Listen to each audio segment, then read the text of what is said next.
So anyways, we thought we were going to have to wait for them, but then they checked my sugar. It was 46. I knew my Dexcom wasn't giving me an accurate read. And so, oh my gosh, I knew I felt horrible, but I'd been under so much stress, just like body health-wise, for like the past 48 hours before it happened. And so I have never seen nurses work so fast.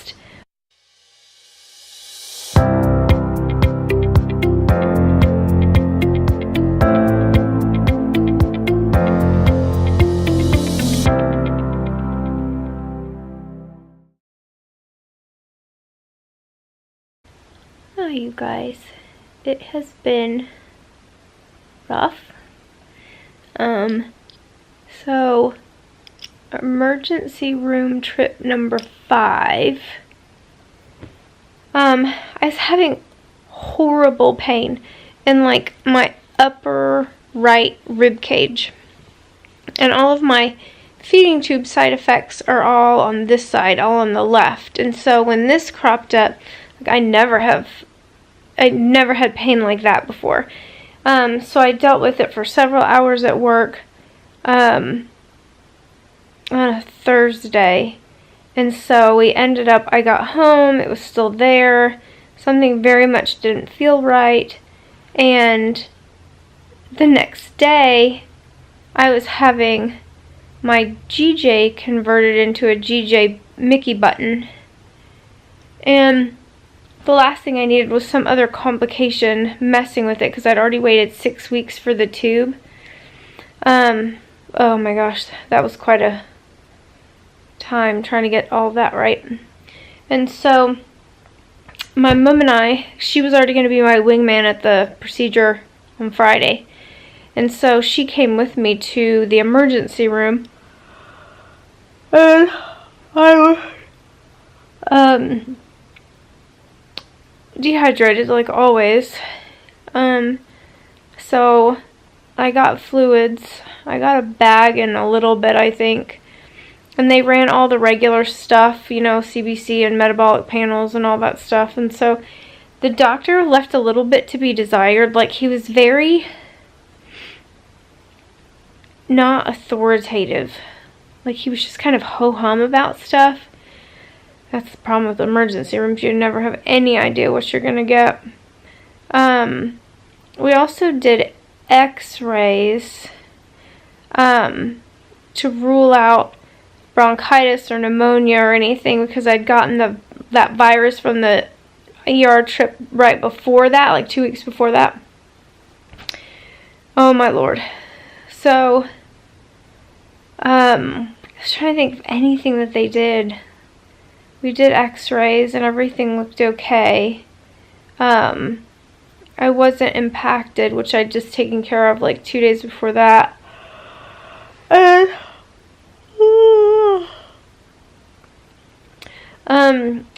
so really he was just like, you know, your labs all showed up okay, and you know, we'll just get you fluids and whatnot, which was what I wanted. I didn't, you know, want to be admitted or anything horrible. So we got discharged. I'm trying to remember what time it was. 1:30 in the morning, 2 in the morning. I mean, it was late.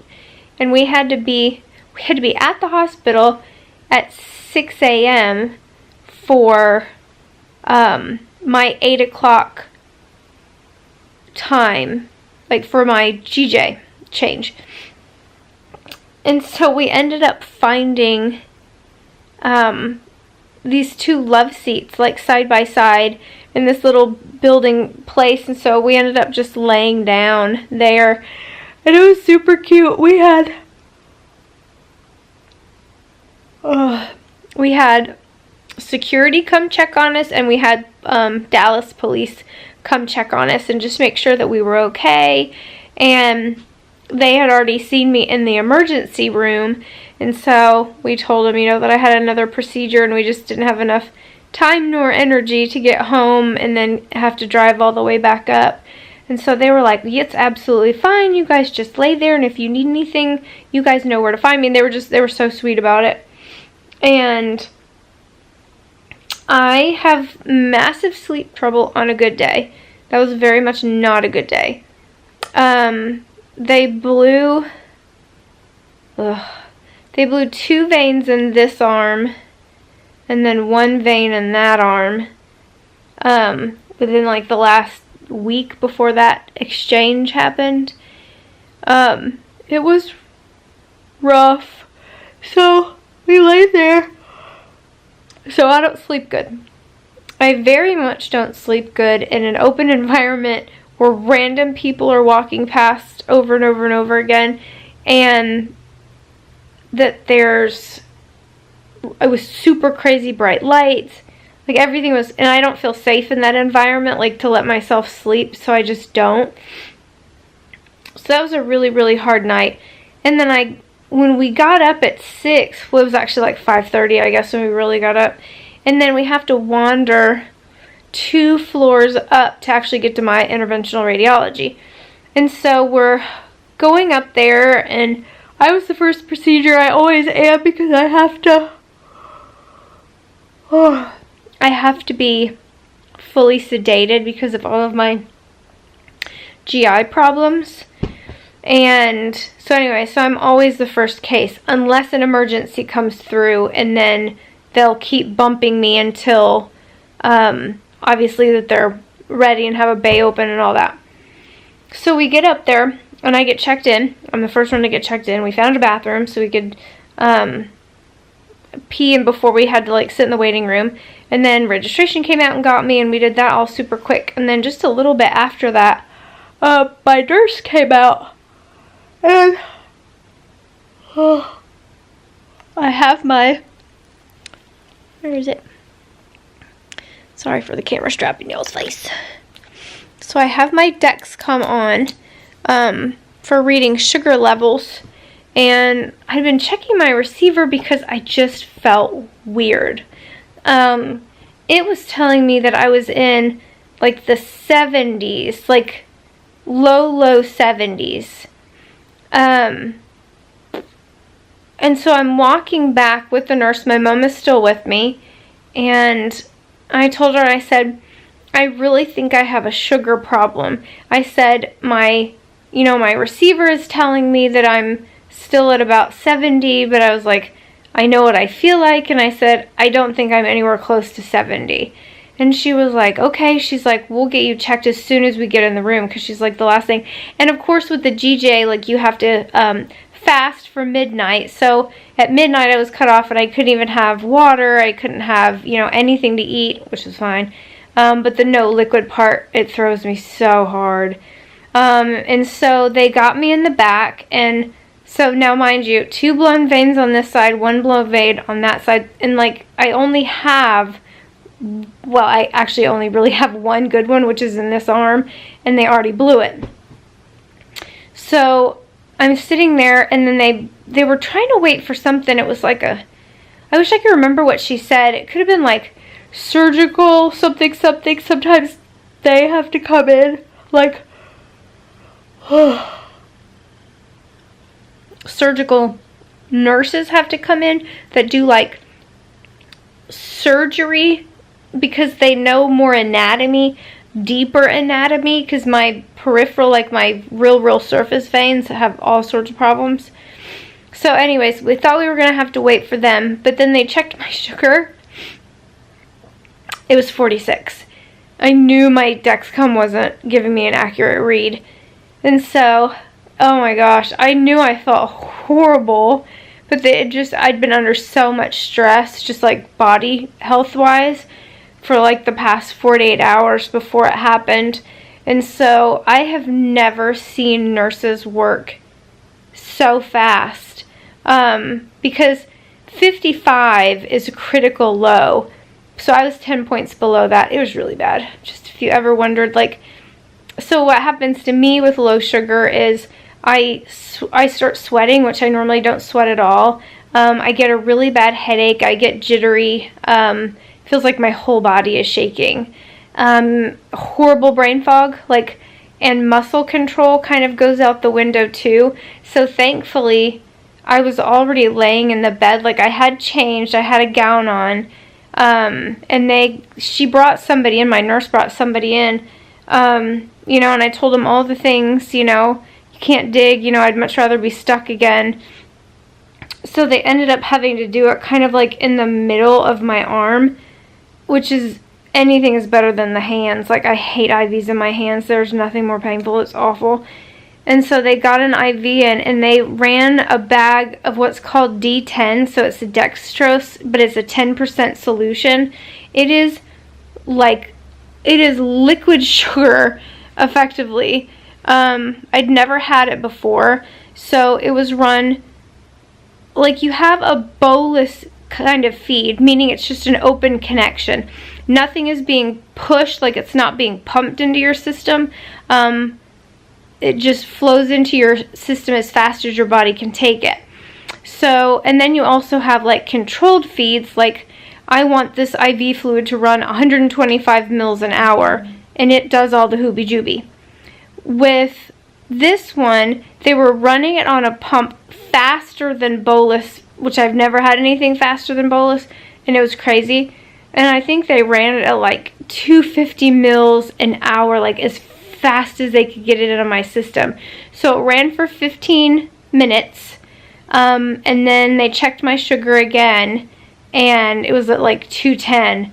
Man, you want to talk about feast or famine? My poor body, it has such a hard time with that, like with nothing, and then with this like huge amount of whatever it is to fix it.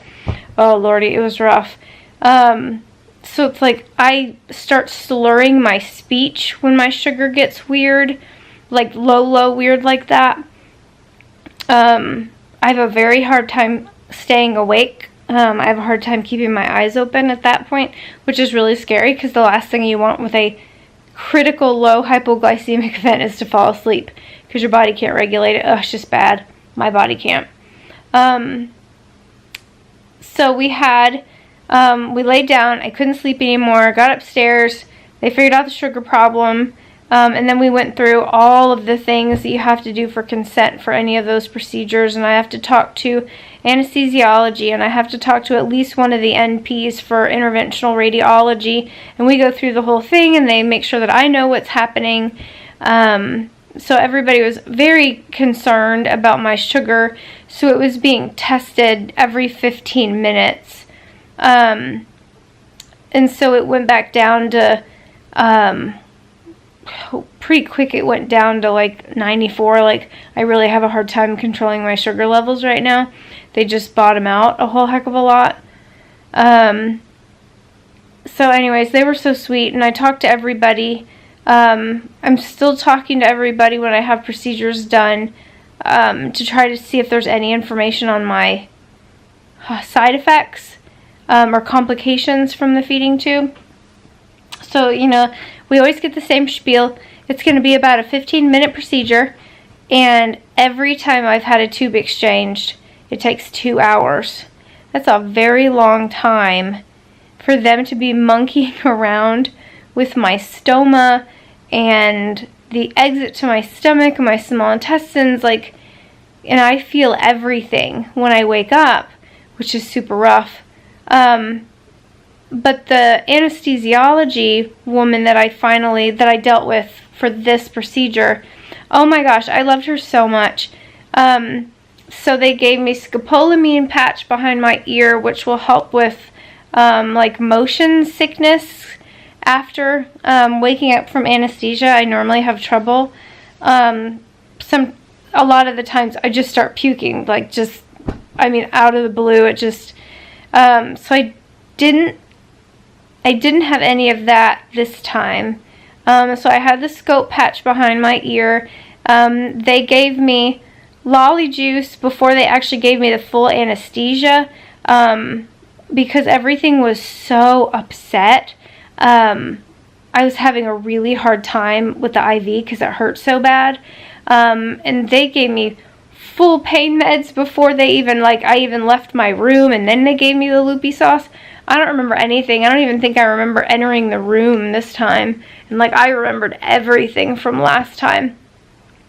Not the actual procedure, like, just up until the point that they actually knocked me out anesthesia-wise. I feel like I learn a little bit more every time, like with each procedure, things to just better advocate for myself.